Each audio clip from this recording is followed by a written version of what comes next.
ಯಾವುದೇ ಕಾರಣಕ್ಕೂ ಅಕ್ವೈರ್ ಕೊಡಕ್ ನಾವು ತಯಾರಾಗಿಲ್ಲ.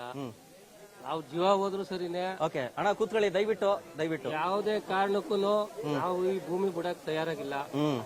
ಯಾಕೆಂದ್ರೆ ನಾವು ಕಷ್ಟ ಬಿದ್ದು ಇಷ್ಟು ದುಡಿದಿಂದ ನಾವು ನಮ್ಮ ತಂದೆ ತಾಯಿ ನಮ್ಮ ಮುತ್ತಾತಿರು ಎಲ್ಲ ಉಳಿಸ್ಕೊಂಡ್ ಬಂದವ್ರೆ. ಅದನ್ನ ನಾವು ನಮ್ಮ ಮಕ್ಳಿಗೆ ಎಲ್ಲ ಉಳಿಸ್ಕೋಬೇಕು. ಯಾವುದೇ ಕಾರಣಕ್ಕೂ ನಾವು ಜಮೀನ್ ಅಂತ ಕೊಡಲ್ಲ. ಓಕೆ ಈಗ ನಿಮ್ಗೆ ಕೋಟಿ ಕೊಡ್ತಾರಂತಲ್ಲ, 1 ಎಕರೆಗೆ 2 ಕೋಟಿ ಕೊಡ್ತಾರೆ. 2 ಕೋಟಿ 15 ಲಕ್ಷ ಕೊಡ್ತಾರೆ. ಅವ್ರು 2 ಕೋಟಿ ಅಲ್ಲ, ನಮ್ ಮುದ್ದ ಸುರಿದ್ರು 1 ಇಂಚು ಭೂಮಿ ಕೊಡಲ್ಲ. 1 ಇಂಚು ಕೊಡೋದಿಲ್ಲ. ಓಕೆ ಈಗ ಅಣ್ಣ ನೀವೇನ್ ಹೇಳ್ತೀರಿ ಹೇಳಿ. ಏನ್ ಹೇಳೋದಣ್ಣ, ನಾವು ಕೊಡಲ್ಲ, ಯಾವ್ದೇ ಕಾರಣಕ್ಕೂ ಭೂಮಿ ಕೊಡಲ್ಲ. ಪ್ರಾಣ ಬೇಕಾದ್ರೆ ಕೊಡ್ತೀವಿ, ಭೂಮಿ ಬಿಡಲ್ಲ. ಈ ಭೂಮಿ ತಾಯಿ ನಮ್ಗೆ ಎತ್ತು ತಾಯಿ ಏನೋ, ಈ ಭೂಮಿ ತಾಯಿನೂ ಅಷ್ಟೇ. ಅಲ್ಲ ಅಣ್ಣ, ಎಕರೆಗೆ ನಿಮ್ಗೆ 2.5 ಕೋಟಿ ಕೊಡ್ತಾರಂತೆ ಕೊಡಕ್ಕಿಂತ. ಅವ್ರು 50 ಕೋಟಿ ಕೊಟ್ರು ನಾವು ಭೂಮಿ ಕೊಡಲ್ಲ. ಅದ್ಯಾಕೆ 50 ಕೋಟಿ ಏನ್ ಕಮ್ಮಿನಾ? ಈಗ ಯಾರ್ಯಾರಿದ್ದಾರೆ ನೀವ್ ಹೇಳಿ ಮನೇಲಿ? ನಮ್ಮ ಮನೇಲಿ ನಾನು, ನನ್ನ ಹೆಂಡತಿ, ನನ್ನ ಮಕ್ಳಿದೀವಿ. 50 ಕೋಟಿಲಿ ಹೆಂಗೆಲ್ಲ ರಿಚ್ ಆಗಿ ಜೀವನ ಮಾಡ್ಬೋದು. ಬೇಡವಾ ನಿಮ್ಗೆ 50 ಕೋಟಿ? ಬೇಡ ಸರ್. ಇಲ್ಲಿರೋದು ಸಣ್ಣ ರೈತರು ಎಲ್ಲ 10 ಗುಂಟೆ 15 ಗುಂಟೆ 1 ಎಕರೆ 2 ಎಕರೆ ಇರುವಂತ ಬಡ ರೈತರು.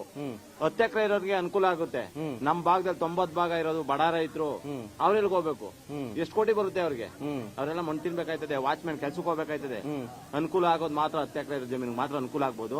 90 ಭಾಗ ರೈತರಿಗೆ ಅನುಕೂಲ ಯಾವ್ದು ಆಗಲ್ಲ. ಬಾತ್ರೂಮ್ ತೊಳೆಯಕ್ ಹೋಗ್ಬೇಕಾಗುತ್ತೆ, ವಾಚ್ಮ್ಯಾನ್ ಕೆಲ್ಸಕ್ಕೆ ಹೋಗ್ಬೇಕಾಗುತ್ತೆ, ಬೀದಿ ಬೀಳ್ತಾರೆ. ಅಣ್ಣ ನೀವೇನ್ ಹೇಳ್ತೀರಿ? ನಮ್ದು ಅಷ್ಟೇ ಸರ್. ನಮ್ದು ಅಷ್ಟೇ. ನೀವು ಅಷ್ಟೇನೆ. ಈಗ 2 ಕೋಟಿ ಕೊಡ್ತಾರೆ. ಎಷ್ಟು ಎಕರೆ ಆಯ್ತು ನಿಮ್ದು? ನಮ್ದು 20 ಗುಂಟೆ ಇದೆ. 20 ಗುಂಟೆ. 20 ಗುಂಟೆ ಇದೆ. ಈಗ ಅದನ್ನ ಮಾರಿ ಅದು ಕೊಟ್ಟು ದುಡ್ಡು ಇಸ್ಕೊಳಲ್ವಾ ನೀವು? ದುಡ್ಡಿನ ಪ್ರಶ್ನೆನೇ ಇಲ್ಲ ನಮ್ಗೆ. ದುಡ್ಡು ಎಷ್ಟು ಕೋಟಿ ಕೊಟ್ರು ನಾವು ಭೂಮಿ ಕೊಡಲ್ಲ. ನಾವು ಎಷ್ಟೇ ಕೋಟಿ ಕೊಟ್ರು 10 ಕೋಟಿ ಕೊಟ್ರೆ ಹೇಳ್ತಾ ಇಲ್ವಾ, ದುಡ್ಡಿನ ಪ್ರಶ್ನೆನೇ ಬರಲ್ಲ ನಮ್ಗೆ. ನಾವು ಭೂಮಿ ಕೊಡಲ್ಲ. ಅಲ್ಲ, ಗವರ್ಮೆಂಟ್ ಮೇಲೆ ನಂಬಿಕೆ ಇಲ್ವ ನಿಮ್ಗೆ? ಈಗ ನಿಮ್ಮ ಒಂದು ಏಳಿಗೆಗೋಸ್ಕರನೇ ಅವ್ರು ಮಾಡ್ತಿರೋದು ಅಂತ ಹೇಳ್ತಿರೋದು. ಮಾಡಿದ್ರೆ ಉದ್ಯೋಗ ಸೃಷ್ಟಿ ಆಗುತ್ತೆ, ಬೆಳೆಯುತ್ತೆ, ನಮ್ ಕರ್ನಾಟಕ ಬೆಳೆಯುತ್ತೆ, ವಿಶ್ವ ಮಟ್ಟದಲ್ಲಿ ಬೆಳೆಯುತ್ತೆ ಅಂತೆಲ್ಲ ಹೇಳ್ತಿದ್ದಾರೆ. ಅವ್ರ ಮಾತ್ ಮೇಲೆ ನಿಮ್ಗೆ ನಂಬಿಕೆ ಇಲ್ವಾ? ನಿಮ್ಗೆ ನಂಬಿಕೆ ಇಲ್ಲ. ರಾಜಕಾರಣಿಗಳು ಯಾವತ್ತು ನಂಬಲೇಬೇಡ್ದು. ರಾಜಕಾರಣಿ ನಮ್ದು ನನ್ನ ಮಗ ಹಾಳಾಗೋಯ್ತ, ಅವನು ಯಾವತ್ತೂ ಉದ್ಧಾರ ಆಗಲ್ಲ. ನೀವೇನ್ ಹೇಳ್ತೀರಣ್ಣ? ನಾವು ಅಷ್ಟೇ. ನಾವ್ಯಾಕೆ ಕೊಡ್ಬೇಕು? ನಾವು ದುಡ್ದು ತಿಂತೀವಿ. ಏದ್ ತಿನ್ನೋಷ್ಟು ತಾಕತ್ತದೆ ನಮ್ಮ ಮಕ್ಕಳಿಗದೆ, ನಮ್ಮ ಮನೆಗ್ ಬರೋ ಸೊಸೆದಿರ್ಗದೆ. ಈ ತೆಂಗಲ್ ಕಾಸ್ಕ್ ಹೋಗವ್ರಲ್ಲ, ಅವ್ರ ಮನೆ ಒಳಗ್ ಸಗಣಿ ಎತ್ತಕ್ಕೆ ಏಕ್ ಕೇಳ್ದಂತ ಎಂಟಿದೀರ್ನ ಕಟ್ಕೊಂಡವ್ರೆ.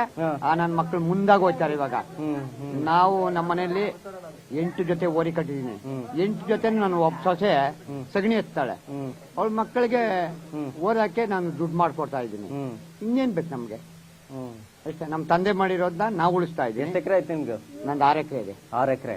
12 ಕೋಟಿ ಬರ್ತದೆ ಬೇಡವಾ? ಯಾಕೆ 12 ಕೋಟಿ? 15 ಕೋಟಿ ಬರ್ತದೆ ರೌಂಡ್ ಫಿಗರ್. ನನ್ನ ಮೊಮ್ಮಕ್ಕಳಿಗೆ ಒಟ್ಟಿನಲ್ಲಿ ಅವ್ನು 12 ಕೋಟಿ ಅಲ್ಲ 60 ಕೋಟಿ ಕೊಟ್ರು ನನ್ನ ಮೊಮ್ಮಕ್ಕಳಿಗೆ ಆಸ್ತಿ ಒಂದ್ ಬಿಟ್ರೆ 60 ಕೋಟಿ ತಗೊಂಡು ಬೇರೆ ಜಾಗ